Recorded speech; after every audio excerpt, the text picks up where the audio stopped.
Good evening all, and welcome. I just want to say thank you to each and every one of you who commented and liked and interacted in the last video I released.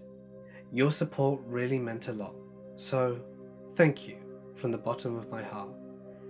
Lastly, today, well, because it's 1 AM now, or tomorrow if you're in the States, is my wife's birthday, the 15th of January. So, if you could, and you'd like to, feel free to wish her a happy birthday. I'm sure that she'll be very pleasantly surprised in tomorrow morning's comment section. Don't worry, I'm going to take her somewhere nice. But anyway, for now guys, I hope you're ready. And be warned, some of these stories are very disturbing, so proceed with caution. It's time to let the darkness take control. Before I begin, I think it's important to give you a little bit of background. I am currently 20 years old, but when these events occurred, I was between 15 and 17. I had never downloaded Tor and used basic software as I'm not very tech savvy. Nor did I really believe in the hype of the deep web. I never found a red room, nor convincing murders. But I do have some messed up stories. One in particular, revolving around airplane crashes. This site had hundreds of black box recordings, and you could listen to them uncensored. They contained recordings of everything from plane crashes to hijackings. I'm a morbid person, so naturally I listened to a few of them. If you have a weak stomach, I don't suggest ever seeking out this site. You could hear people crying, praying, screaming, in addition to the sounds of crashes and the impacts and gunshots. The worst was a pilot speaking to what sounded like himself during what he communicated to be total engine failure. He was the pilot of a passenger plane carrying 4 families out of China. There are small descriptions of the planes and pilots and what happened under each audio file. In it, you could hear him praying, the controls making frantic sounds, and his frantic, panicked voice slowly receded to a ghost relative of acceptance. I will never forget the absolute fear in his voice, while he spoke what I assume was Chinese, and I couldn't make a sense of his words. His tone told me exactly what he was doing. The movies don't give an accurate description of fear. They don't convey the helplessness of a human trapped in a flying tin can in the sky as it falls back to land. I felt as if I was with him as I heard the plane make impact. I witnessed his final moments through my headphones, and I heard the moment that little black box stopped recording. The description said the plane that crashed held no survivors, and there were over 40 small children on board. I don't know the details of what happened, since the site was just brief descriptions and audio files, but the voices I heard were real people, and it will haunt me for a very long time. This was fairly tame compared to what I found next. Human trafficking, the cattle ranch. Cliché, I know. Everyone and their mothers has some story about human trafficking from the deep web. No, I don't have men come to my door to whisk me or my family away. However, I found a human cattle submission site. Now it is entirely possible that the site was fake and plastered onto the darker crack of the alley, that in the internet is just for lulz. But by no means am I here to tell you that everything I saw was 100% real life sites with bogeymen up to no good. But as far as creep factor, it was pretty high. Someone was sick enough in their heads to make the site and pay to keep it. Now upon clicking the link, you are brought to a large red flashing 1999-esque text reading, "Welcome to the ranch." And just below you could browse the cattle. Images of women looking from ages 16 to 45 with brief descriptions of what they were used for. They only had their first names displayed, and besides the name was voluntary or involuntary. The descriptions were volatile, explaining that specific women were used for breeding and meat or play. The meat was to be pre-cut to your specifications, packaged discreetly and mailed to you within 2 business days. Those determined for breeding were given ages, how many children they'd had thus far, and brief stories on their life before the ranch. The descriptions even went so far to say who gave them to the ranch, if they were listed as involuntary. Many were donated by husbands, boyfriends, and families looking for money, revenge, or some other unexplained reason. And lastly, those given up for play. I have a strong stomach, but the descriptions of this made me retch a bit. These people were to be sent to the ranch to learn how to be pets. These women had no available names. All of them were marked as involuntary, and each had a description of what the donor wanted done to them. Graphic descriptions of sexual assault, physical tortures, and amputations. When the women eventually died, the page listed what they would expect to be done with the corpses. It didn't end there. At the very bottom of the page was a link to a PDF file that could be printed and mailed or submitted online. The form was for donation of cattle. On it, you could list why the person was there, the basic health of the person, voluntary or involuntary, and who you were to the person, and additional notes if you had any. The owner of the page proudly left his or her own note that all cattle was discreet and they dealt primarily using Bitcoin and PayPal. Refunds were prohibited, and ended on a cheerful note of "enjoy your meal." I don't know the validity of the site, but it made for an interesting find. This adventure led to the contemporary death of my old Dell dinosaur. It was about a cannibal cult. This is my final entry. I don't know if this cult is exactly cannibalistic, but they alluded to it.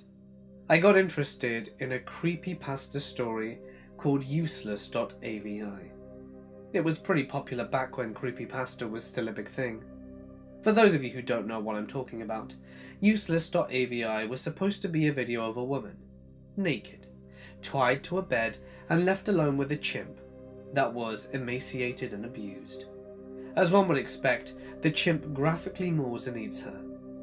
The video cuts to a naked man in a mask licking a toilet, and then blackness. The video cuts. I had heard a lot of rumours about the video and decided to look into it. Being in high school and working part-time, I had a lot of free time over breaks.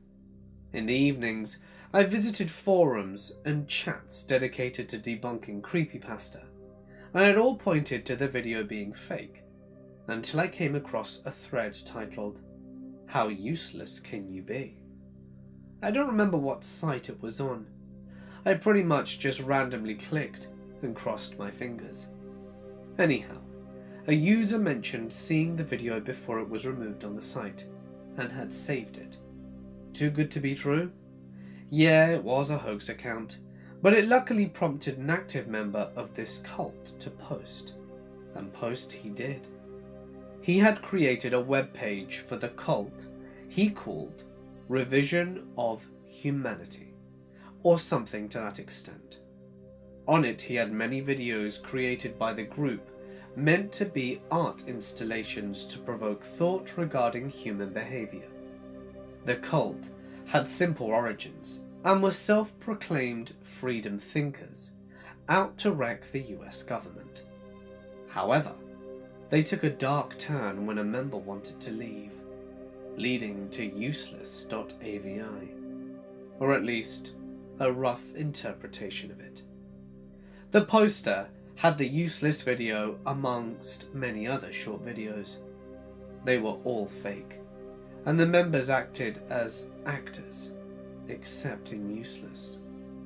The woman in Useless was a member that wanted to leave. The chimp was a pet of the leader who failed to care for it and lost his temper at it.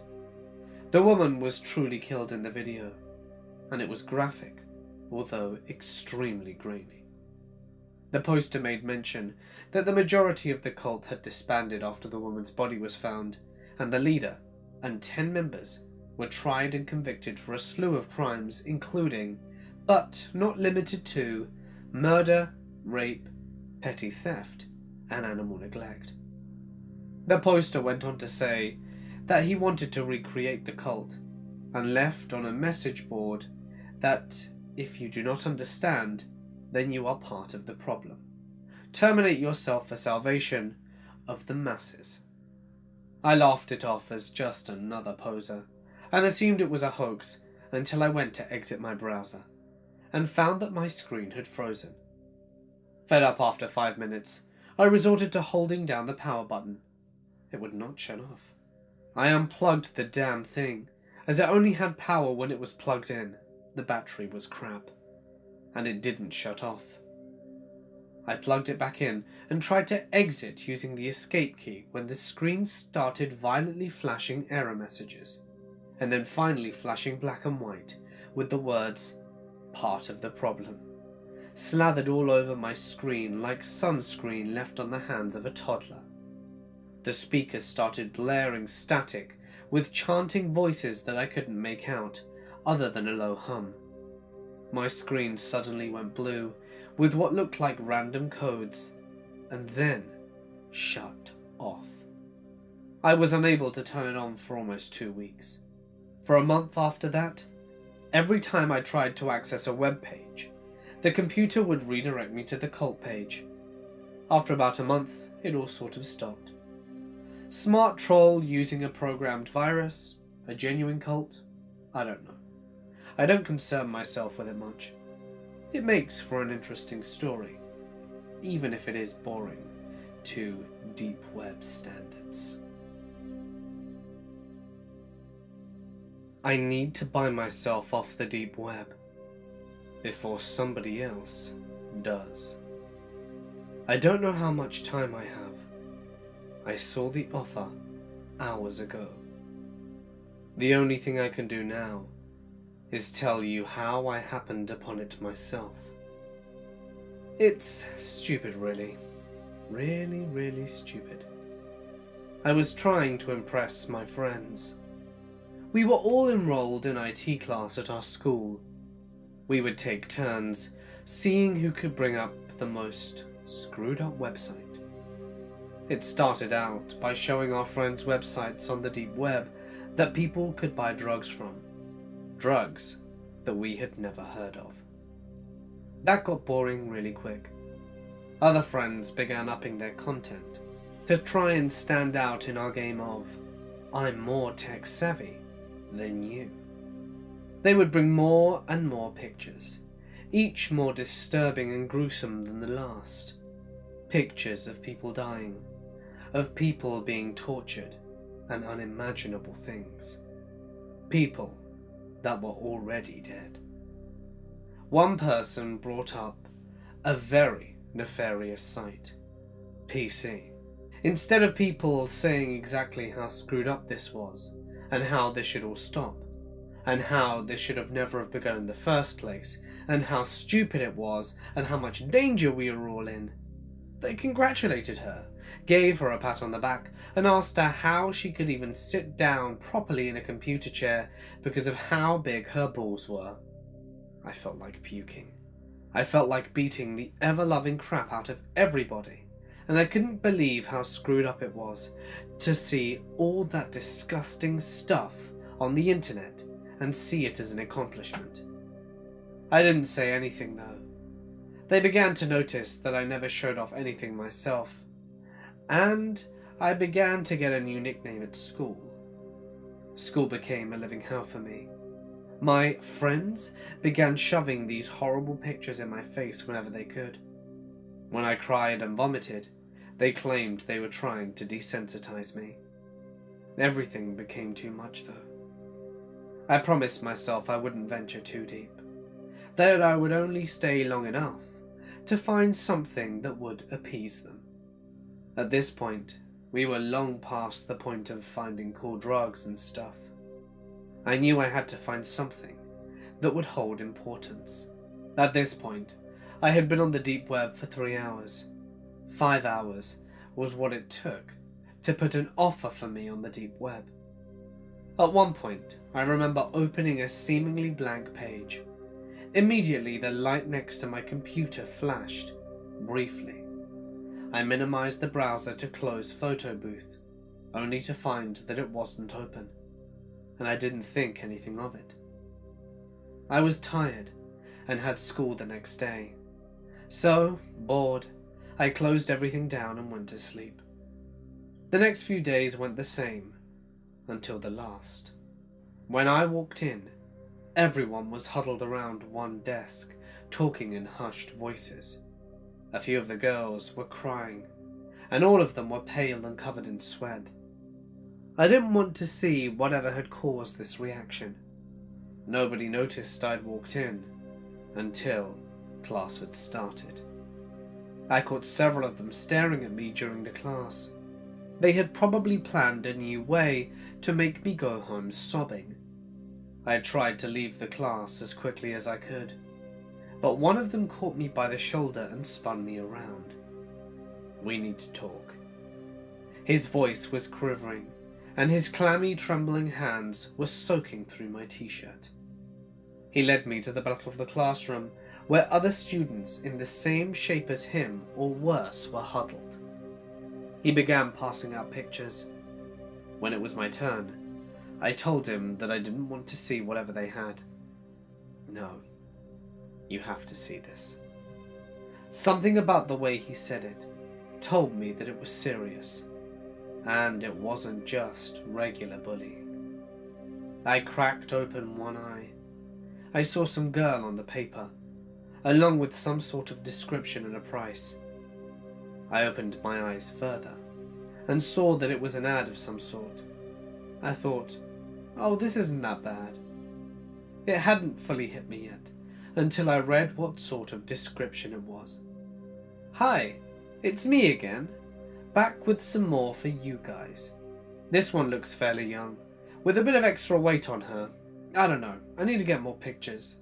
I think it was her first time here.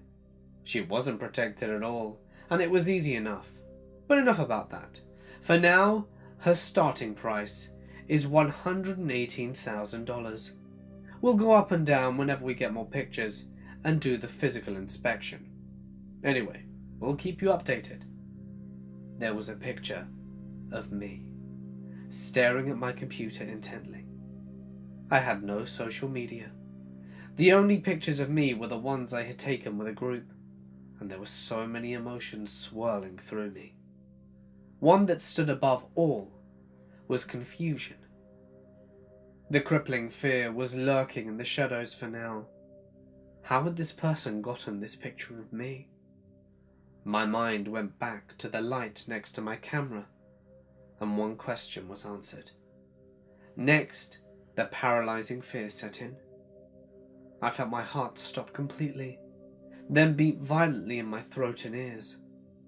My stomach dropped. My eyes searched furiously over the paper for any information about me.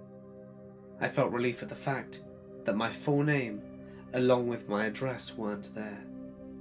That all came crashing down when I realized that the person who had posted the ad had these, but chose not to put them in the description in case anyone were to grab me without paying. I knew without a doubt that the others were going to be sold too. I passed out.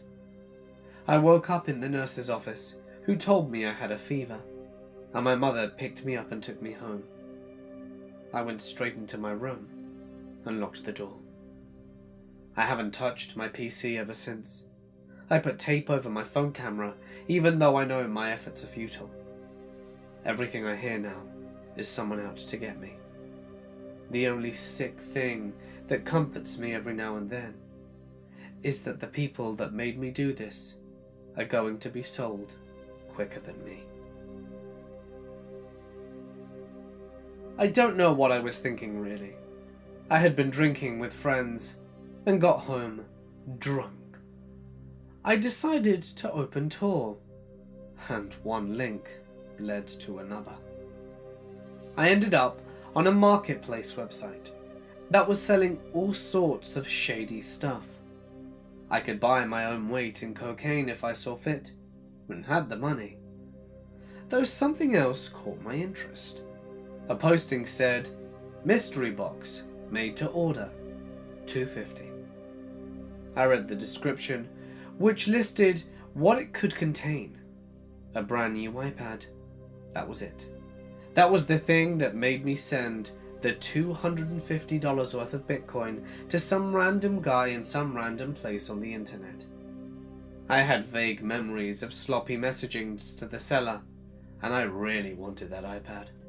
Oh God, I remember sending them an extra $50 to sweeten the deal. What a moron. When I woke, my head hurt. I had a full-blown migraine. It wasn't until I had breakfast, showered, and opened my laptop that I remembered. My heart sunk. I didn't have money to waste on shit like that. But I did. I clicked the button to message the seller to tell them I changed my mind, but nothing happened.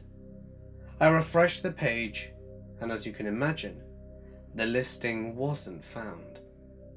Now, I didn't think myself to be an idiot. I wouldn't fall for some 411 scams. I know no Nigerian prince wants to send me money. But drunk me? He's a bit questionable. I checked my Bitcoin account to see it tell me that I was out of untraceable money. I swear I had at least $750 in there. If you take the exchange rate of the day, with the way it fluctuates, it may have been only $300. I was depressed for the rest of the day. I promised myself I wouldn't do anything like that again. But then drunk me is a real, well, you know. Weeks passed, and I completely forgot about it, to be honest. And I didn't want to remember how stupid I had been. Today, though, I did remember. I walked downstairs to see a large brown box on the kitchen table, addressed to me. My dad must have received it from the mailman when he was getting ready for work. I stared at it, shocked to see that it had actually arrived. I picked it up. The weight was lopsided, but it was heavy. That was a good sign. At least it wasn't filled with packaging chips. I pulled off the tape and opened it up to reveal a lot of packaging chips, and I chuckled to myself before plunging my hand in. I pulled out an anonymous red sweater. I held it to my face. It smelt of perfume. It was used. I was slightly disgusted, but what did I expect from the dark web? I placed it on the table next to me. The next item was a set of keys. I examined them and wondered why on earth that was part of this parcel. It was literally like the guy just shoved some random things into a box and sent it. I was beginning to feel ripped off. I placed my hand in again and pulled out a small bag with a note attached. I knew what it was before I read it, and I was excited. A little thing to make the time pass more calmly, written in Sharpie. It was a good amount of weed. I'd never bought drugs off the internet, and I opened the bag to see it was the real deal, and that strong, smelly, skunky stuff rose up. I took a deep breath and sighed. I'd say it was about $70 worth, give or take, and I pushed it into my back pocket. worried that my mom would be up any minute and catch me. I was intrigued to see what was remaining. Maybe I'd make my money back. The next item was a small wooden box. I opened it to see a few pieces of silver jewellery, and I checked each one, having no idea if it was worth anything. There were 2 necklaces and 2 rings. I wondered if these were stolen or bought from a pawn shop. I placed it next to the red top. The next was another baggie, with another note written in Sharpie. "You'll need these, trust me, winky face." I was a little anxious when I read the note and saw a small box of Xanax inside. Why did I need anxiety medication? I was not one to dabble in prescription drugs. Weed a little and mushrooms was all I needed. I knew some friends who'd pay pretty good money for that. I had no idea how much they were worth though. I looked it up later. I assumed $50, so that was about $130 so far. And to be fair, for something off the dark web, if I only lost around half my money, I should count myself lucky. I fished around in the box again, and couldn't feel anything else. I picked it up to feel if it was still heavy, and placed it down and stood up. I reached all the way to the bottom, and felt something large and slender. I pulled it out. It was an iPad. Holy crap! Jackpot! It was slightly scratched, but it wasn't first generation. It was light and thin, and it was at least an Air. I was stoked. It was at that point that my mother popped her head around the corner. "Hey honey, did you get a package?" "Yeah," I said, suddenly aware I could smell the weed in my back pocket. "Hey, you found my sweater," she said, delighted. "Where was it?" Was all I mustered. She picked it up, and unconsciously the keys too. She walked away. I sighed, worried she'd smelled the drugs. "What's that?" she said, turning. "I'm holding it for a friend," I said without thinking. "What?" she said, not paying attention. "What's my jewellery box doing down here?" I stared at my mum, slack-jawed. She picked it up and opened it, studying if anything was missing. "Well, answer me," she demanded. "It was in the package," I said honestly. "Don't bullshit me. Were you going to sell this?" "No, I promise. Just wait until your dad gets home." "Jesus, Darren. I swear, this is not your stuff. It was in my package. I bought it off the net." "You expect me to believe you bought my exact top and jewellery box off the internet? Why in God's blazes would you do that?" "It was a mystery box. It could have contained anything." "You come up with such garbage sometimes. I think it's best you go to your room." "I'm 17, I said. "When you're under our roof, it's our rules." I picked up the iPad and went upstairs. I laid on my bed and turned the device on. I was surprised to see it still had power. A few non-standard apps appeared on the desktop as I swiped to unlock. Nothing of interest though. I checked the email program to see that it was blank. I was worried it was stolen. I knew I couldn't keep it if there were any personal data there. I checked the Photos app. There were about a dozen. I tapped the first. It was a low-light shot of a street. Could have been anywhere. I swiped the next, and it was the front of a house. The light was on in the front room, but in the low light, it overexposed the shot and made it hard to see any detail. The next was the side of a house. The horizontal white wood sliding looked slightly similar to ours. The next was of what appeared to be a rear door, then one of a kitchen. I did a double take. The place looked identical to ours. Then one of a living room, the TV bright, and hiding the faces of the people who sat on the couch and chair. Then one of the stairs. The brown waxed wood of the floor was uncanny, and my heart thumped in my chest. Then one of the landing. There was no coincidence. This was our house. The family portrait that hung on the far side wall, even in the low light, was obviously ours. I panicked and didn't want to swipe again, but I did. My mother asleep on the bed, the bed covers pulled. The next few, the covers being pulled apart gently. My mother pulled her legs from the sudden cool air. The cupboard open, a black gloved hand reaching out and searching, the hand holding a red sweater. A dark photo with lines of light obscuring the view. Another dark photo. This time the exposure was better, and I could see it from the inside of the cupboard. My dad was in the room.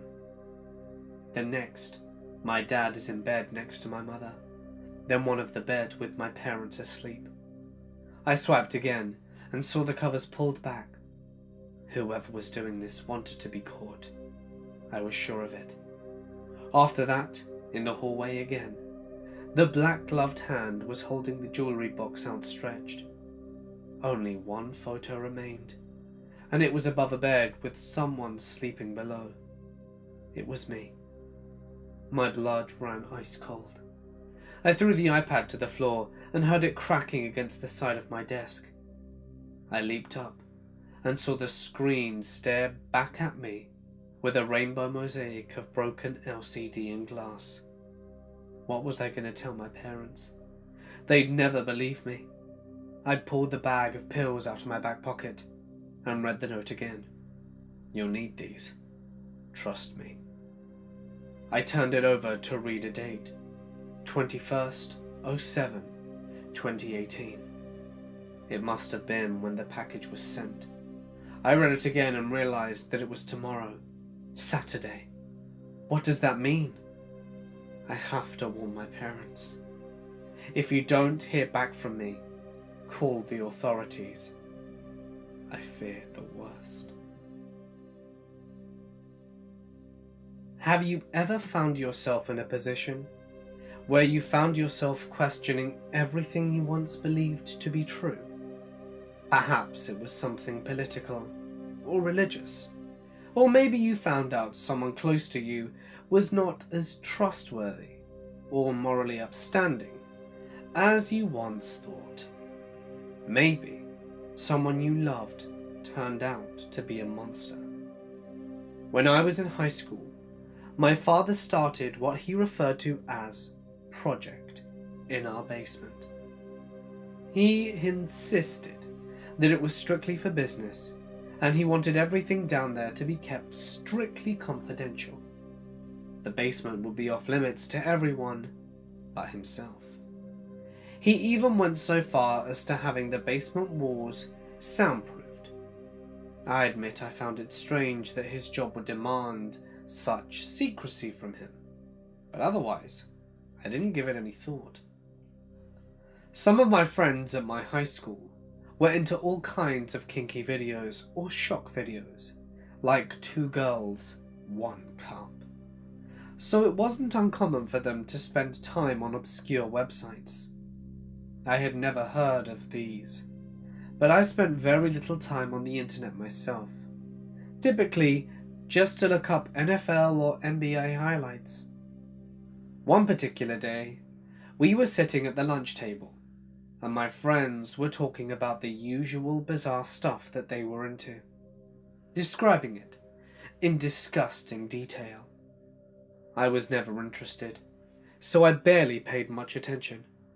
Then one of the guys, Kevin, began talking about something he described as the dark web, and what he described made all that stuff that he talked about before tame in comparison. Hitman sites, videos of animal cruelty and mutilation and torture. He even saw links to CP, although he denied clicking them. Kevin invited us all for a sleepover, at which he would show us some of the things he was talking about. We all agreed to come over, as he was navigating us through the dark web. I saw that he wasn't exaggerating anything. Every single horrific thing he described was present. He stumbled across a random untitled video link. What do you think? Should we watch? Everyone answered enthusiastically in the positive, although I was indifferent. With that, he clicked the link. The screen then changed to a very dark room, and for about 30 seconds, all we could hear would be the sound of heavy breathing. Finally, a small beam of light appeared, apparently from a flashlight, illuminating some guy wearing a strange mask, a top hat, and a suit and a cape. His voice was deeply distorted, so we couldn't recognize it. "Good evening, and thank you for joining us. You may call me Hawkins, and boy, do I have a show for you," he said with tremendous enthusiasm. "Tonight, we have ourselves a trio of victims." And with that, the rest of the screen became illuminated. The room that they were in was small and cramped, and the walls were painted red. On the back wall, 2 women were locked up in wall-mounted cuffs. They were both completely nude, one of them overweight, and the other very fit. It was not some stereotypical dungeon in an old horror movie, but as I would soon discover, this was not a movie. Hawkins approached one of the female prisoners. "Oh, you are one ugly thing. Things like you don't deserve to share this world with the pretty ones." He glanced over to the other woman, who was easily the more attractive one. "Am I right?" he said to her. She said nothing. "I have something special planned for you, but for now we deal with the ugly one." I stood there near my friends, worrying incessantly about what the man had on his mind. "Garden shears," I heard Hawkins say.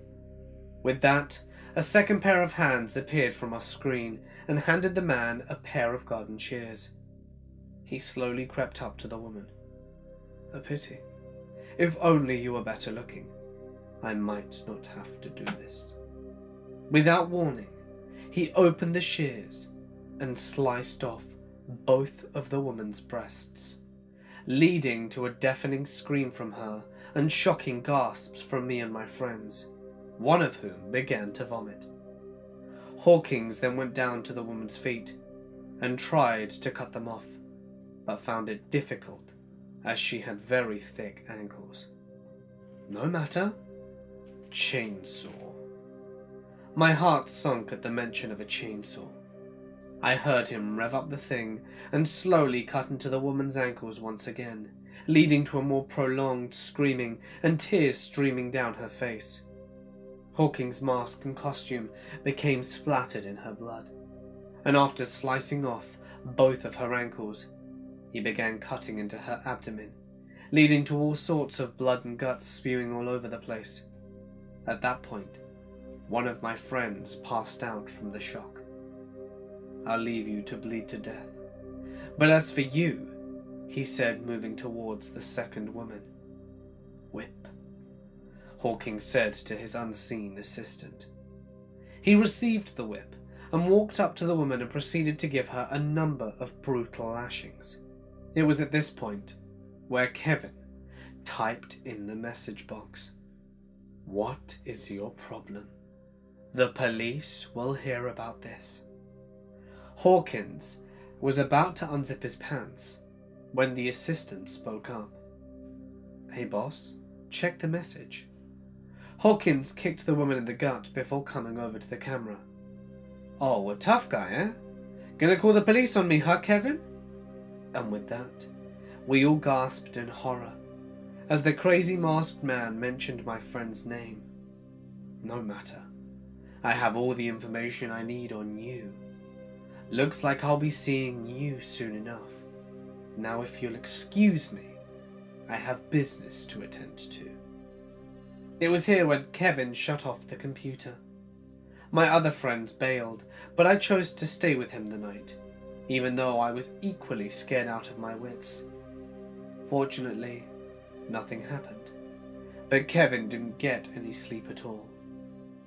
A couple of weeks passed, and it appeared that what had taken place had blown over. until one Friday night, I was watching the news when I heard a report of a mass homicide nearby. I was horrified when I saw the reporter standing outside what I recognized as Kevin's house. Kevin was reported as missing while his parents and siblings were brutally murdered. My God, they got him. During the night, I woke up to use the restroom. As I walked out, I saw my father coming up the stairs, looking like he had just finished yard work, as his clothing was covered in dirt. "Dad, it's 1 a.m. What are you doing?" I asked. "Fixing a busted sprinkler." "At 1 a.m.? "Why not? Is there some rule that says I can't?" he said sarcastically. "Whatever, Dad." I went back to bed and thought nothing of it. That was until next afternoon. My dad was out running some errands when I decided I was going to be a naughty little boy. I was going down to head into the basement to see what all the secrecy was about. I didn't usually have a rebellious streak, but after what had happened, I was definitely feeling curious as to what was down there. I flipped the light switch on, and so far didn't see anything out of the ordinary. It didn't really look any different from the last time I saw it. Then I looked behind the staircase and noticed something which hadn't been there before. A door. My curiosity got the better of me. I opened the door and a light turned on automatically. What I saw caused me to freeze in terror. The door led to a room with red painted walls and wall-mounted cufflinks, just like the ones in the awful live stream weeks earlier. In a corner lay the blood-stained garden shears, and a chainsaw as well as the whip. At the front of the room was a desk with a computer and a mask. The same strange mask worn by the man only known as Hawkins. I heard my father shouting and cussing upstairs as he saw the basement door open. He came down looking angry and stopped in his tracks when he saw me standing in the entry of his secret room and holding the mask. His expression changed from anger to shock as we stared at each other for the longest time. My father was arrested later that day. He had soundproofed the walls to prevent any possibility of anyone's screamings from being overheard by anyone in the house. Also, my friend Kevin and those two women were buried in our backyard, their bodies thoroughly dismembered and laid on top of one another. That would explain my father's late-night yard work. I can't believe the man who raised me turned out to be such a vile monster. I always believed him to be a very principled and honourable man, but that is no longer the case. And now I am left to wonder whether or not he passed some kind of bad seed to me, and whether I will too one day snap and become the same kind of monster that he had become. When I was 12, I got into hacking, and I loved it. And I had gotten quite good at it. But my arrogance caused my unbecoming. You see, I was browsing some forum, and I came across something labelled as the dark web. I was overcome with curiosity, so I clicked on it. The post provided everything from what it was to how to access it. I, arrogant enough to think I wouldn't get caught, proceeded to download Tor browser with no extra precautions and started browsing. All of a sudden, my laptop crashed and froze, and I got hundreds of pop-up warnings informing me I had a virus. Then it shut off. I stared in awe as it turned back on, only with a green light turned on where my camera was. Someone was watching. I got an anonymous message on Skype that read, "You made the biggest mistake of your life." "Who are you?" I responded while panicking and covering my camera with my thumb. "Your new friend." and with that the chat just suddenly disappeared. I formatted my laptop and made sure there was no remaining malware or viruses, and had a quiet couple of days after that, and was pretty relieved. I thought I had defeated him. But sadly, I would come to know that wasn't the case. A week later, I was getting dressed in my room and was completely naked when I got a text on my phone that had no caller ID. It said, "Come closer." Who is this? The text didn't faze me yet though. I thought it was a wrong number, or one of my friends prank calling me. Come closer. Closer to what? I wasn't sure what my friend was messaging me at this point. To the camera. Huh? What camera? Okay, which one of you a-holes did this? I was confused, but I had told my friends about the incident a couple of days ago, so other than the anxiety growing within me, I was consciously trying to convince myself it was a prank. Laptop. I walked over to my laptop still naked and saw the light of the camera wasn't on. I know you're either Joey or Zach. I put down my phone and got dressed, and my phone started vibrating uncontrollably. I'd received 16 pictures of me, all naked. I screamed and ended up breaking my phone screen from the impact. I went off the grid completely. No social media or internet. That was it. Especially mortifying for a 12-year-old girl. When I got back on later, I had no issues or warning signs and was relieved until almost 4 years later. I had gotten a new laptop and I was at my boyfriend's house. We were studying together when it turned into a makeout session. I heard my laptop ding many times and had gotten annoyed and turned around to see what it was. I guess I must have looked like a ghost, because my boyfriend started panicking and shaking me. It was him. He's back. Or maybe he never left. I started rewinding of all the times I've been undressing with my laptop on, every time I've shared something private during a Skype call, and I started having a panic attack. His message read, "Don't forget to use protection," as if I couldn't smell the irony in that. He then continued to harass me for the next 2 years, but it's been quiet for a year now. Until about 4 hours ago, I got a text that read, "Let me in." And then I heard a knock on my door. The door was locked and deadbolted, so there's no way I'm leaving my apartment. I'm safe in here. I called the police 3 hours ago and no one's shown up. I called again half-hour ago. Nothing. I called my boyfriend an hour ago and he said he's on his way, but now he's just not answering his phone. Update. My boyfriend came over 5 minutes ago, and when he saw me breaking down crying, he swore up and down he didn't get a call from me, and we went to the police station together, and there was no record of my call. I don't know what to think. I don't know what to do.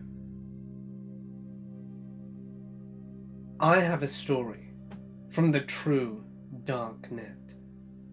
Tor and protocols like it are an anonymity and plausible deniability source. Actual dark nets are kept well and truly hidden, and cannot be found by any means available to the average channeler. Trust me. Just one example, out of maybe 4 or 5 that I have personally experienced with. Do take special note that this involves a great deal of luck. A friend of mine works at a small car insurance broker's office and asked me to fix a problem with his computer not recognizing the office scanner on his network. This is not related, just how I ended up there. I brought my laptop and I notice a WEP wireless net with high signal strength. Out of curiosity, I turn on a sniffer to pick out the password while I enter the scanner. A few hours later, I'm leaving when I remember the sniffer. I got the password, connected, and poked around. So it's a basic home network, one system online with internet access. no firewall, apparently no antivirus, and for the hell of it, I drop in a back door before I leave. You never know what goodies you can run across. Well, I get home and start really digging through this computer. Just your average home computer. Most interesting stuff are some tax returns. There's a couple of text files that have what appear to be passwords, random characters, and a couple of names. Not much interesting, so I put my worm in it and leave it for maybe future use. Weeks later, I'm arranging some proxies for a few of my bots when I realize that there are 4 new bots I hadn't set up myself. What I figured later is that the owner of that WEP machine, my friend's boss, had taken a file from it on a floppy, which my worm happily infected, which then spread to a few more machines he used. This is where the interesting stuff began. 2 of those machines had internet access, of course, but they had apparently never been used to actually access the internet. They both ran Windows 98, completely unpatched. They apparently had internet access only because they were physically networked with other machines that were used for internet access. Each one of these machines had about 3 terabytes of storage. Mostly appeared empty, but was actually packed nearly full of encrypted bytes. The stuff that was easily viewable included huge amounts of personal information, including SSNs and tax IDs, names, addresses, and lists of families, friends, sometimes pets, and sometimes a lot of detail, such as vehicles, clothing, height, weight, recent medical issues, and huge amounts of information. Not every listing had all of it. Some were just names, and what they all had were dates. I couldn't make much sense of it, but what I could make sense of were the bank accounts. Thousands, probably hundreds of thousands of numbers, instructions, safety deposit boxes, all over the world. South Africa, Russia, Brazil, everywhere. Nothing but the basic identifying information and another date, no note of what they might be. As I was picking through one of the 2 machines, I noticed a file being written. I figured someone was on the computer at that moment, but the only command events were coming from my worm. Nobody was using a mouse or keyboard, so then I figured it was an automated system process, and I watched what it was doing for a minute. Then I realized the computer was communicating on another network that wasn't a protocol I recognized. Because I knew when it started writing and when it stopped, I was able to transcribe the entire file, which was about 78 megs. I assumed it was one file and not a chunk of something else, and I was right. It was still encrypted, but it turned out to be fairly simple. Since it was one file, I had a few educated guesses about what a file size it was, and my first was right. It was a movie. MPEG format. The title was just random string. The video itself was an overhead view of 3 men sitting at a table. In the entire 15 minutes of the video, only one spoke. It sounded like gibberish. I figured it was code or he was nuts. He said things like, broken banana, stung red boot. He would pause and then say another strange sentence, and kept on going for about 10 minutes.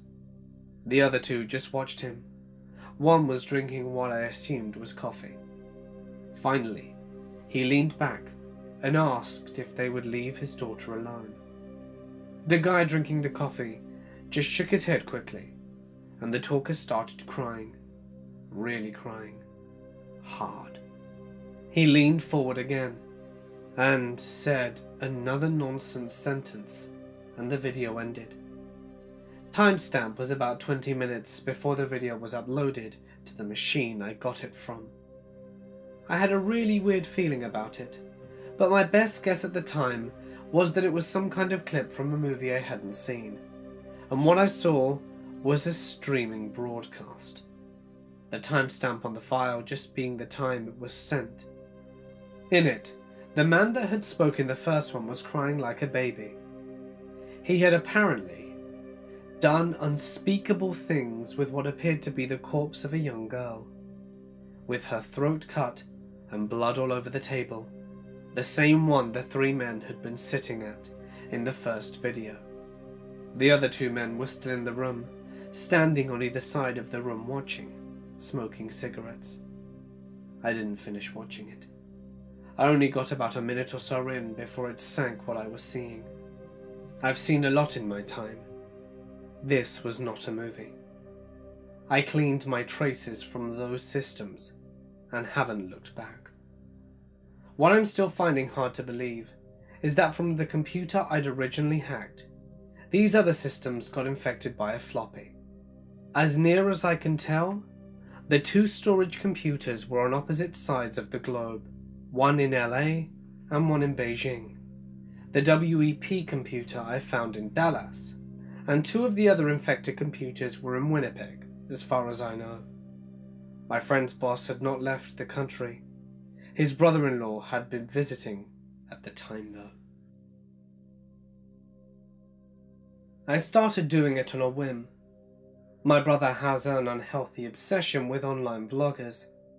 I can barely go a day without him linking me to a video of someone taking part in some sort of challenge or performing some social experiment. So when the whole deep web mystery box trend started, I was one of the first to know. My brother must have sent me dozens of videos of annoying preteens opening up boxes filled with junk that they tried to pass off as creepy and sinister.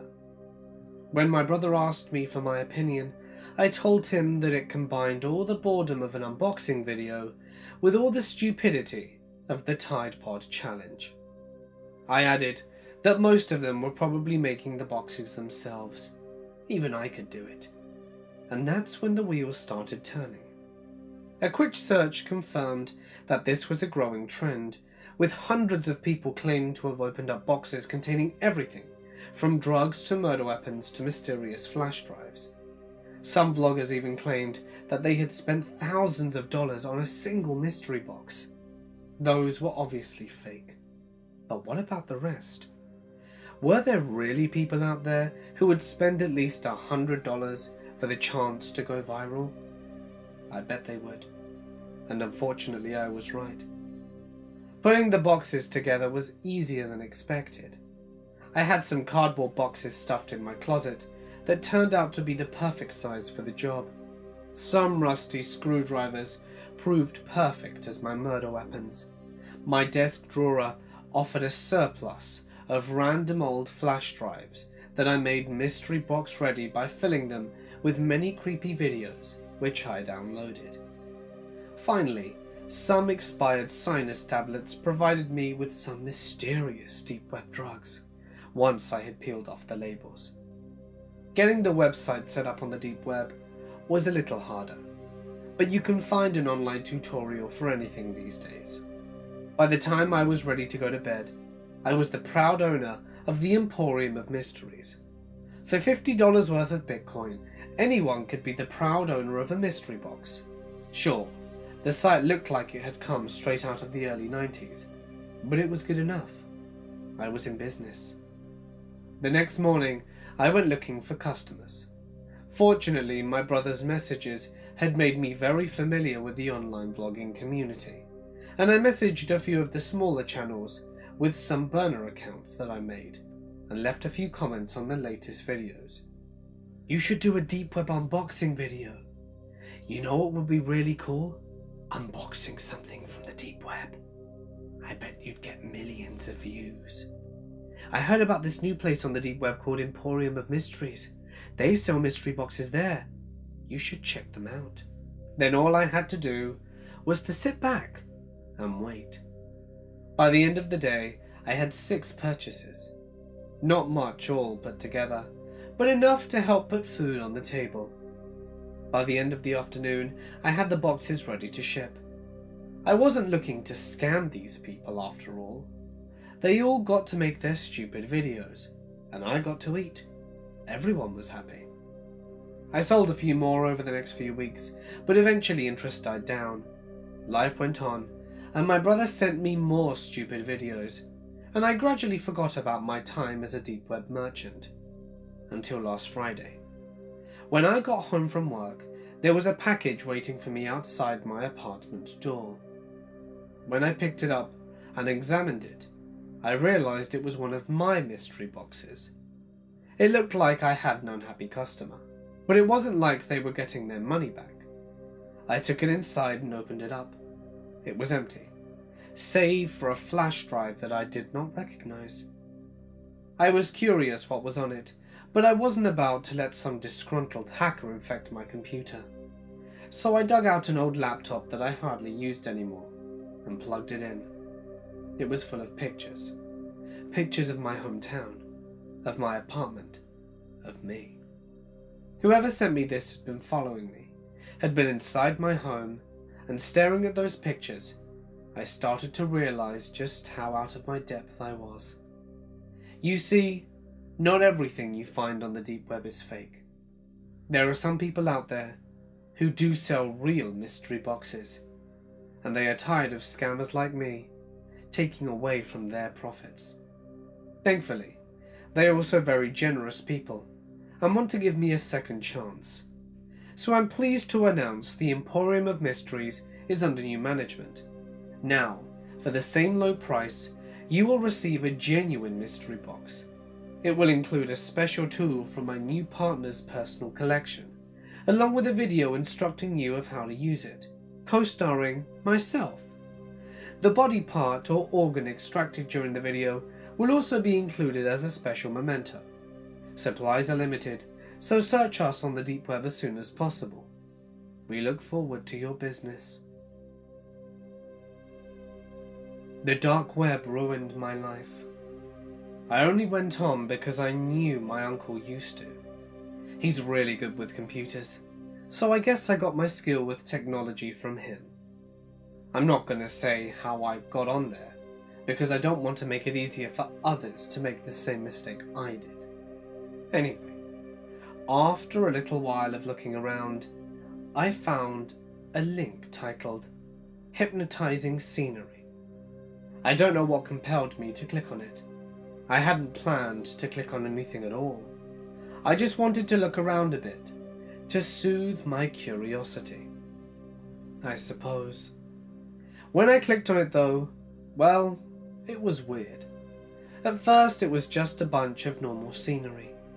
Pictures of mountains, old castles, oceans, normal stuff. Then the pictures started changing faster and faster.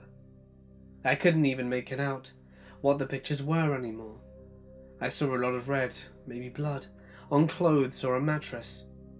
I'm not sure, but it also looked like there were words over the pictures. I couldn't read what they said, but in time the pictures switched again. Suddenly, it ended with a blank screen, with white text that read, "Good luck." I feel like I should mention that this was all about 30 seconds. After it ended, I shut everything down and went to bed. The next morning when I woke up, I had this horrible migraine. It just wouldn't go away. When I went to school, everyone seemed so loud and annoying. This one kid, Anthony in particular, was driving me insane. He kept poking me with his pencil, as he did every day. I'd tell him to stop, but he would just laugh. As he did this, I kept thinking about how great it would be if I could just rip his arm out of his socket, maybe poke him with the pencil in the throat, see how he liked it. I had decided the next time he poked me, I would kill him. 1, 2, 3, 4... Poke. I snapped my head around, got up, and ripped the pencil from his hand so hard he fell out of his chair. I got on top of him and held the pencil to his throat, pressing harder and harder. He was grasping at my arms, trying to get me off him, but I felt stronger than ever. He could manage to push me off, as the trickle of blood began to run down the side of his neck. That's when the principal, vice principal, and 3 janitors managed to pull me off. Suddenly, I heard all the screaming and commotion. All 35 students crowded against the walls in the corner, with the teacher gasping for air, crying and backing up against her desk. My parents came and collected me 20 minutes later. The cops were never called, and I guess the kids' parents decided to not call them and press charges. I'm not sure why. I would have. I was expelled from school, however, and my parents were pretty angry. I didn't know what came over me, but as I had that pencil against his throat, all I could think about was how great I felt. Invincible. Powerful. Now, I just feel like the same 16-year-old. 5'3", 120 pounds small girl I was the day before, and my migraine was back. Great. I remembered that it had started to fade away as I tackled Anthony. I tried to get to sleep, but all I could think about was how he got away. I wanted him dead, bloody on the ground and gasping for breath. I wanted to end him. I wanted to be the last thing he saw before he died. I couldn't believe I was thinking this way. I was never violent before, but now it was all I could think about. I didn't care who it was. I just wanted to kill someone. Not just kill them, but torture them. I decided to go back to the page to see if I could find some answers. It was that link that did this to me, turned me into some kind of monster. There it was, hypnotizing scenery. This time when I clicked on it though, it was a list, a set of rules. Number 1, always finish the kill. If you don't, the migraine will worsen quickly and you'll be dead in 4 months. Number 2, take it slow. Don't finish it off too soon, or the migraine will return faster. Number 3, don't be stupid. Don't get caught. And number 4, leave the mark. Something for them to remember me. A small J carved into their forehead. Number 5, you are my creation. I have made you to continue my legacy. Don't fight it. It's not worth it. I'm now 26 years old and have killed a countless number of people. Anthony was my first official kill, only 3 months after the incident, when I couldn't handle the migraines anymore. I don't think that I'm me anymore. My creator will probably see this and might end me, but I wanted to write this as a warning before the monster takes over again. Don't go on the dark web. It isn't worth it. I work for a huge company that helps bring down bad websites on the web. I cannot reveal the name here, but I have been doing this for many years now. A few years ago, I discovered a group of red rooms called the 5 True Red Rooms on the deep web. Now, don't go lurking around trying to find them because you won't. A true red room cannot be accessed through Tor. If you try, you will just set yourself up for getting a shitty virus on your computer. I have been told that they are scams, but rest assured, a few of them are not. It is very hard for an individual who doesn't understand the concept of the 5 true red rooms to try and break in. Let's just say you have to know someone that runs one of them. It cannot be accessed through Tor. You have to know or be lucky enough to get a passcode to be let in. You have to be proven trustworthy.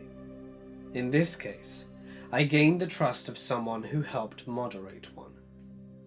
The true red rooms are a series of 5 rooms, sort of like doors. If you can gain access to the first red room, you pay Bitcoin and show that you are serious, and you may get permission to access the second room, and so on. What's in these evil live streams? I'll tell you. Here's the first true red room. I clicked on the first screen. A black box appeared asking for my passcode. I typed it in. It was 4 numbers and a dash in my username, and was giving me access to the site. Permission granted, it said. I was in. I thought it was too easy. On the first page were a bunch of black video boxes with titles. Some of them were videos titled, "Watch Me Scare Kara," or "Tiffany Gets Spooked." I clicked on the "Watch Me Scare Kara" first. A man with what seemed to be a cell phone camera is pointing it towards the front door. He is inside a home. It looks like he is hiding behind a door, and I can see the living room furniture. A nice leather love seat, and bookshelves are in the room. He is whispering in a foreign language that I cannot understand. He never shows his face. Suddenly the doorknob is turning and I hear keys rattling.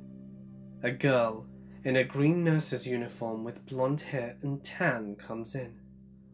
She is petite looking. She is probably in her 20s. Suddenly, I hear a man's voice scream, "Don't move!" She froze like a deer in headlights, and then screams and drops her keys. A man in all black and a black ski mask is running towards her with a giant hammer. Her arms go up. She screams to block him, and he smacks her in the head twice with the hammer. She falls to the ground, and blood pools on the white carpet. She is completely knocked out. The man points to the man who is hiding behind the door and says what sounds like the word "Don't." Both cameras are shut off. If this was real, it was the most disturbing thing I'd ever seen. It did not look fake at all. I didn't know what happened next. I could only imagine. I didn't even want to click on the second video, but I did. The next video is called "Tiffany Gets Spooked." It was even worse. This time the camera zoomed in on what looked to be a park. A woman with brown hair and blue jogging suit is running laps around a track. The foreign-sounding guy is sitting in what appears to be his car, and I can see the cracked windshield. He is wearing black gloves, but never shows his face. He is laughing and talking a little, and the girl is still jogging. I wanted to yell for the poor girl to run away and to get out of the park, and I realized there was nothing I could do.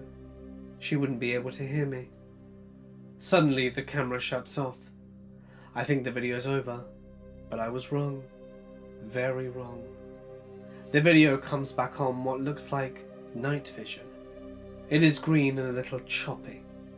I can see what looks like a bunch of pine trees around. Then I see what the camera is focusing on. A girl is in what looks like a trunk, and she is trying to scream. Her legs and arms are tied and bound, and her mouth has a gag in it. It looks like the same girl from earlier in the blue jogging suit. She is barefoot. I can only see the black gloves and a hairy looking arm. It looks like the same guy from the earlier video. He is in all black and is gently brushing her black hair, and the man holding the camera is telling her to calm down in English. She is crying. Then he begins to pull her body out the trunk. Thunk! He bumps her head by accident on the trunk lid. I feel relieved, thinking it's all a joke, and that she will be okay. Suddenly I feel sickened. I can't believe what they're about to do. The man in black with the ski mask lays her on the ground, and she gives up crying and starts screaming. The camera zooms in on her face. The lights go out on her, and all I can see is darkness. The poor girl has lost all hope. I want to cry, and I fight back tears. They began to tie her wrists to the bumper of the car. The cameraman is still there holding the camera. The other man gets the car. I hear the engine roar. They were going to drag her behind it. And with that, the video cuts off. It's not a very debatable topic when people say that the internet has infiltrated practically every aspect of human life. The internet is everywhere, zooming around us, passing through us, teaching us, and more interestingly enough, changing us as beings. Astral projection has been a part of human culture and mythology ever since humans first began living on planet Earth. Different ancient cultures have drawn different pictures of aliens and UFOs on cave walls and all over the planet, independent of each other's stories and myths. Recent developments in certain areas of fringe science tell us that it's possible that alien abductions and astral projection are inseparable experiences. That alien abduction is only possible through an altered state of consciousness, like astral projection. Although most people nowadays, due to the internet, know at least something about what astral projection is, it is still clouded within myth and confusion. How have humans from indigenous tribes to iPad-addicted first graders experienced this phenomenon without hearing stories of it previously? It is very hard to deny that astral projection is anything less than a very real and natural experience. In 1968, Charles T. Tart did an experiment on a woman who claimed to have an out-of-body experience every night when she slept. Over a period of 4 nights, he conducted this experiment and found that during astral projection sessions, the participant reported leaving her body, floating above her bed, and being able to read a 5-digit number placed overhead out of her sight. The 5-digit number matched the one written down by the psychologist. Although this experiment had been picked apart many times, it is still fairly conclusive based on the results of the experiment that an out-of-body experience could very well be the cause, if ruling out telepathy. Astral projection has been conducted many times, almost all with shocking and seemingly conclusive results. Like many metaphysical topics, however, it is hard to prove anything completely. But I don't have to rely on these experiments, because I experience out-of-body phenomenons fairly often. Now, back to the interwebs. Astral projection is when you lay in your bed and your soul, or astral body, leaves your physical body and is able to explore the world free from physical restraints. You could see the Great Wall of China, check on your boyfriend or girlfriend to see if they're cheating on you, and accidentally catch your best friend masturbating when she thinks that no one is watching. Kind of creepy, right? And anyone can do it at any time. With all of these things you can do, it seems like no one in their right mind would waste such potential for fun by spending their out-of-body experience surfing the internet. But that's what I did. And that is what my story is about. I woke up in the night with a tingly feeling over my body and a loud humming in my ears. I felt alert and awake and full of energy. Without thinking, I got up and went to my computer. But my computer wasn't my laptop. It was an old monitor with a rounded glass screen. I realized now that it was the archetype of the computer. I guess the collective unconscious of people visualize a computer as an old Windows machine. I looked back at my bed, and yes, like I thought, I was astral projecting, because I touched the mouse and the screen lit up, revealing an old, cluttered desktop with a green background. The OS looked like a mix of Windows and Mac OS, which I thought was very cool. During astral projection, you are fully conscious, and some report the dream to be even more vivid than real life. Usually, everything isn't the same as the real world. Experts in the field believe the astral realm exists all around us as a kind of fourth dimension, invisible, yet very real, existing as an energetic copy of everything in our world. There were strange programs on the desktop, Some looked like old prototypes of programs like Microsoft Word or GarageBand. Some of the icons that had never been designed showed a small square photo with a skull and small blocky words underneath it that said, "No icon." I clicked on the Internet Explorer one, and a black box popped up and displayed a white loading bar. Do you remember going on the internet on phones before smartphones were around? And how all the pages were simplified into blocks of text and images? That's what this looked like. An old cell phone's internet rendering skills. The tail of the mouse pointer dragged for a very long time, leaving a slow streak of white flowing every moment. It seemed like everything in the computer was being played in blurry slow motion and looked very eerie. Everything was black, green and grey. I clicked on the search bar and a list of popular websites came up. I clicked Google and it took me to the page, but the word Google wasn't in colourful letters. It was just black Helvetica that said Google very plainly. I clicked on the search bar and it flashed black and nothing happened. I tried to type and no letters appeared, so I went to the above search bar and tried to type again. Nothing happened. So I guess you can't type anything in Astral Google. It kind of blocks you for some reason. I looked at the list of popular sites and clicked one that said https://graveyardtwitter.com. It took me to a page that looked like Twitter, but there were no background images, and the bird in the upper corner looked like an emoticon bird, and everything was typed in white blocky text against a black background. I saw a list of celebrity usernames, and then to the right, shockingly enough, my username. I clicked it, and it brought me to my Twitter page, but my profile photo was a very low resolution image of an eye. Very strange, very creepy. The eye was looking straight at me.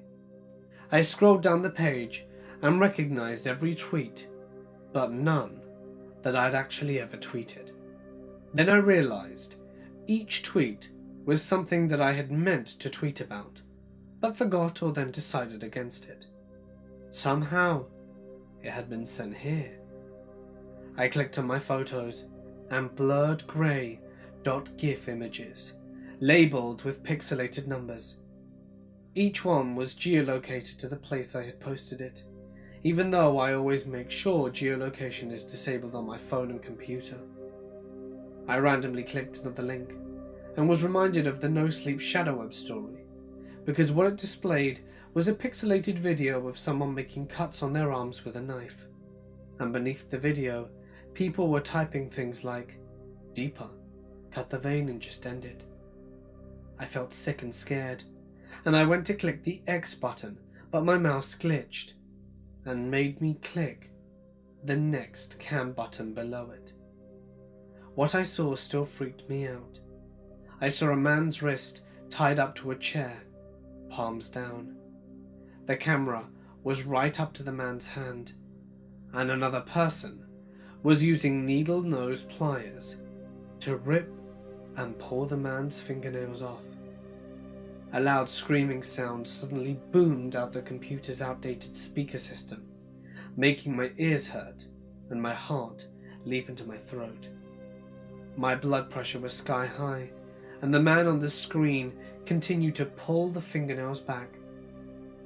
What I make of this is that the shadow web, being such a dark place, had made a permanent mark on the internet's archetype and exists there, and freaks who can astral project go to view it in their sleep. I pressed the print screen button and copied it to the paint program and printed it out. I wasn't thinking that this won't actually print. I'm not in the real world. I was thinking that I had to show this to the police. I was too freaked out to think about how logical this was. The printer did its thing, and I went to press the monitor power button to try and wake up from this. but then I saw a folder on the desktop labelled Humanity. Its icon looked different to the others, newer. I clicked on it and found many folders with names. It was almost like it had named everyone ever born. I clicked the first letters of my name on the keyboard, but the screen flashed black like it did before. So I scrolled down until I hit my name. There were about 20 entries, so I expanded the Date Created tab and found the one with my birth date on it. I clicked on it. It wouldn't open. No matter what I did, it wouldn't, and the screen just flashed black every time I did. So I decided to look at my grandpa's folder. He had died years before, so I scrolled down and found him. And as soon as his folder opened, a video of him popped up on the screen, and he was crying and shaking and yelling. The sound from the speakers was terrifying. It sounded like a mix between a computer glitching out, an air horn, and a human screaming. I couldn't have exited the tab fast enough. I sat there crying and shaking, wondering why that happened. I soon got up the nerve and clicked on another random person's folder. All it showed was a picture, as if taken from their webcam, of them calmly surfing the web. In the folder there was a text file, and when I opened it, it had info about them, where they were born and when, and under death, there was nothing. I decided to see what would happen if I clicked on someone else who was already dead. So I put in Albert Einstein's name, and immediately, a video of Albert Einstein himself screaming and shaking violently with his eyes bulging out of his head and his mouth wide open came up. I closed it quietly and realized that everyone who was dead had a .mov file in their folder instead of a picture. For some reason, an image I had seen on Tumblr popped in my mind. It was a picture that said, "What would the world look like if we could see internet and radio transmission waves?" or something like that. And there was grey fuzz lines through everything. And somehow, I made the connection that because of the waves from Wi-Fi and radio and cell phones, when we die, they surround and torture us because they penetrate the astral world as well as the physical one. I turned off the monitor and buried my head in my hands and told myself to wake up. And suddenly I did, in my own bed. It was about 3 a.m. I was shaking all over, and my mouth had that all too familiar watery feeling taste, and I immediately vomited all over my blankets. I was scared walking through my house. I felt like something was there with me, and everything I saw was racing through my head. I didn't sleep at night, and the buzzing and screaming sounds were all I could hear. The thing that horrifies me the most is that the next morning I saw a piece of paper face down in the printer. I picked it up. It was the photo I printed, only completely grey with faint lines running through it, and my laptop computer was extremely hot. I truly believe in astral projection now, and ever since I've been researching it like crazy. Most of the time I'm too afraid to sleep, because I don't want to astral project again. I don't know what caused me to think that radio waves and Wi-Fi can actually torment our souls when we die. But every time I see a cell phone, I imagine data waves floating out of it. And what if it's true? Why would everyone who had died been screaming? With everything good the internet has brought us, I keep thinking, what if there's something darker about it? Something evil about it on the metaphysical level? What if humans were never meant to get this far technologically? What if we were never meant to get this advanced? I never want to astral project again. Hey guys, it's Mort here, and thank you so much for listening. An hour and 45 minutes raw audio. I was very impressed. I hope I delivered when I said that this video would be extra long, as I know a lot of you really like the deep web videos, So it would mean a lot to me if you would drop a like and leave a comment with your thoughts. Don't forget that I should be posting every night, so be sure to subscribe and hit the little bell icon to be up to date every time I post, and that way you don't miss your nightly spooks. If there is a story that you wish to share, like one of the submitted ones here, feel free to send it to my email address, or alternatively drop it into my Reddit. Either are fine. Just be sure to include plenty of paragraphing and punctuation when it comes to submitting your story. But anyway, for now guys, I'm gonna sign off. Stay awesome, and I'll see you in the next one.